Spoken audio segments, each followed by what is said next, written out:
Hello दोस्तों, आज हम आपके लिए लेकर आ चुके हैं लेक्चर नंबर 7। अब हम आज बात करेंगे एम्ब्रियो, जिसे कहते हैं भ्रूणोद्भव। ठीक है। और इसके बारे में थोड़ी बहुत चर्चा तो हमने कल भी कर ली थी। आज इसके बारे में हम थोड़ी बहुत जानकारी फिर भी आपको बता देते हैं कि जो भ्रूण का निर्माण करता है ना, वो कौन करता है? युग्मनज। भ्रूण का निर्माण कौन करता है? युग्मनज। ठीक है दोस्तों, युग्मनज। युग्मनज से भ्रूण के निर्माण की क्रिया को हम क्या कहते हैं? भ्रूणोद्भव। युग्मनज से भ्रूण के निर्माण की क्रिया हमारे कहलाती है भ्रूणोद्भव। ये बात हमारी क्लियर है? ठीक है दोस्तों, जो युग्मनज होता है उससे क्या बनता है? भ्रूण। युग्मनज से क्या बनता है? भ्रूण। युग्मनज से भ्रूण बनने की क्या क्रिया? युग्मनज से भ्रूण बनने की क्रिया क्या कहलाती है? भ्रूणोद्भव। भारतीय भ्रूण वैज्ञानिक कौन? भारतीय भ्रूण सॉरी दोस्तों, भारतीय भ्रूण वैज्ञानिक के जनक किसे कहा गया है? पंचानन महेश्वरी। जो पंचानन महेश्वरी जयपुर के थे, ये कहाँ के थे? जयपुर के। ठीक है दोस्तों, ये बात आप अवश्य ध्यान रखना। ठीक है, इतनी बात अभी क्लियर है।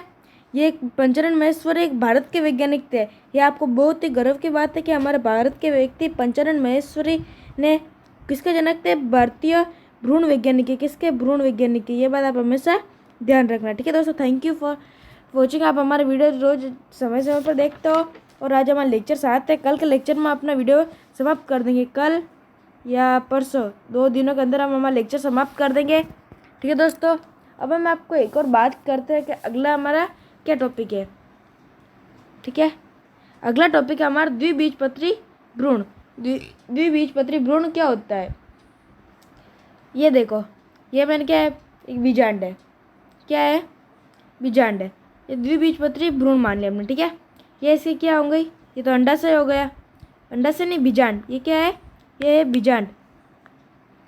ये इसको हम कहते हैं बीजांड। और बीजांड का कार्य क्या था? आपको बताया था मैंने। बीजांड क्या बनाता है? बीजांड बीज का निर्माण करता है। और हम देखते हैं, और अंडाशय किसका निर्माण करता था? फल का। ठीक है दोस्तों, अब हम चर्चा करते हैं कि आखिरकार अभी जो केंद्र के भ्रूणपोष था, ये क्या, इसमें किस प्रकार से विभाजन हुआ?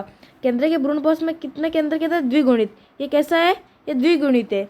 और जो जनन छिद्र का मैंने आपको बता दिया था कि जनन छिद्र कहाँ पर होता है। ठीक है दोस्तों, जनन छिद्र के बाद अब मैंने युग्मनज, जिसे जाइगोट कहते हैं, इसके बारे में मैंने आपको बता चुका हूँ। ठीक है दोस्तों, ये हो गया हमारा जनन छिद्र, ये हो गया हमारी युग्मनज, ये हो गया हमारा भ्रूणपोष। तीनों की चर्चा हमने कर ली थी पहले वाले लेक्चर में कि जनन छिद्र क्या होता है, युग्मनज क्या होता है और भ्रूणपोष क्या होता है। ठीक है, अब हम बात चर्चा करते हैं युग्मनज। युग्मनज कितने केंद्रक होता है? 2 केंद्रक। यानी कि वो कितने गुणित होता है? ये द्विगुणित होता है। कैसा होता है? ये द्विगुणित होता है, यानी 2n होता है। और ये द्विगुणित होता है, ये क्या करता है? भी विभाजन करता है, अपने आप को 2 भागों में बांट लेता है। एक छोटा बनता है, एक बड़ा बनता है। जो इसको क्या कहते हैं? हम आधार कोशिका। और इसे हम क्या कहते हैं? भ्रूणीय कोशिका। क्या?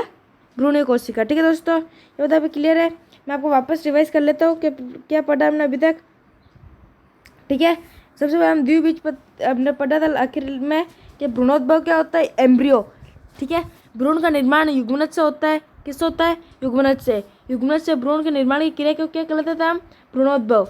भारतीय भ्रूण के जनक को किससे कहा गया है? पंचानन महेश्वरी को। ठीक है दोस्तों, बात क्लियर है। अब हमारा अगला टॉपिक है द्विबीजपत्री भ्रूणता। द्विबीजपत्री की हमने बात की थी। द्विबीजपत्री भ्रूण होता क्या है? सबसे पहले केंद्र की भ्रूणपोष था। इसके अंदर ये जो 2 केंद्र थे, इसे हम केंद्र की भ्रूणपोष कहते हैं। ये क्या था? युग्मनज था। ये क्या है? जनन छिद्र है। ठीक है दोस्तों, और इसके बाद जो हमने युग्मनज था, इसे हम बाहर निकाल कर लेकर आ गए। युग्मनज से क्या परिवर्तन होता है? ठीक है दोस्तों, युग्मनज की बात हमने कर ली। और इसमें युग्मनज में कैसी कोशिका होती है? ये द्विगुणित कोशिका होती है। और ये द्विगुणित जो कोशिका होती है, इसमें फिर क्या होता है? विभाजन, यानी कि बीच में शादी आदि हो जाती है। सबसे पहले केंद्र का विभाजन होता था, उसके बाद किसका विभाजन होता है? कोशिका द्रव्य का। ठीक है, और ये कौन कौन सी 2 कोशिका बनी? पहली बनी आधार कोशिका, दूसरी बनी भ्रूण कोशिका। अब हम आगे चर्चा करते हैं कि आखिरकार भ्रूण कोशिका विभाजन किस प्रकार से हुआ। जो आधार कोशिका थी, कौन सी? आधार कोशिका, उसमें से 2 बने, एक मूलांकुर, एक बीजपत्रधार। और जो उद्याधार कोशिका थी, इसमें 3 बने। पहला क्या था? बीजपन, दूसरा प्रांकुर और तीसरा बीजपत्र परिक। और भ्रूण कोशिका का विभाजन कैसा हो? सबसे पहले एक कोशिका बनी, उसमें से 2 कोशिका विभाजन किया, 2 से 4 और 4 से 8। जैसे कि ये एक कोशिका है, इसका विभाजन होने के बाद कितनी कोशिका बन गई? 2 कोशिका। उसके बाद 4 ये हमारा 4 हो गई। इसके बाद इस 4 ने जब विभाजन किया तो इस प्रकार से 8 कोशिका का निर्माण हो गया। ये ठीक है दोस्तों, ये बात आपको क्लियर है। अब हम चर्चा करते हैं कि ये जो ऊपर की जो इसके चूसक कोशिका, इसका कार्य क्या है। चूसक कोशिका का मुख्य कार्य होता है कि जो चूसक कोशिका भ्रूणपोष के बाहर आती है, ये जो भ्रूणपोष होता है वो युग्मक उससे भ्रूणपोष से बाहर आती है चूसक कोशिका, और बाहर आकर क्या करती है, बीजांडकाय के अंदर जितना भी रस भरा होता है ना उसे चूस कर समाप्त कर लेती है। ठीक है दोस्तों, ये बात क्लियर है आपके। और ऊपर की कोशिका को हम आधार कोशिका कहते हैं और नीचे को उद्याधार कोशिका। और जो आधार कोशिका होती है उसमें कितने भाग होते हैं, 2, एक मूलांकुर एक बीजपत्राधार। ठीक है, और उद्याधार कोशिका में बीजपन, प्रांकुर और बीजपत्र परिक। ठीक है दोस्तों, बात क्लियर है। ठीक है, अब हम चर्चा करते हैं अगले टॉपिक में कि क्या किस प्रकार से इसमें विभाजन होता है। सबसे पहले इसमें क्या आती है, ये एक निलंबकता, निलंबक, ये आधार, ये उद्याधार कोशिका। इसमें कैसे विभाजन हुआ, समसूत्री विभाजन। इसमें कैसे विभाजन हुआ, समसूत्री विभाजन। समसूत्री विभाजन के बाद कैसे हो गई, गोलाकार।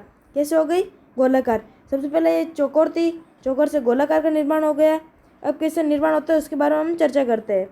ठीक है, उसके बाद एक कोशिका का निर्माण कैसे हो गया, हृदयाकार, यानी कि एक हार्ट के उल्टा हार्ट के समान, हार्ट ऐसे ही होता है उसके समान इसका हो गया, ये उल्टा हार्ट है, ये इस प्रकार से। ठीक है दोस्तों, इसके बाद यह परिपक्व भ्रूण बना। परिपक्व भ्रूण बनने में कब बना, जब हृदयाकार भ्रूण कोष में विभाजन हुआ। हृदयाकार कोष में विभाजन हुआ तब कैसा बना, परिपक्व भ्रूणपोष। ठीक है दोस्तों, ये टॉपिक आप क्लियर है।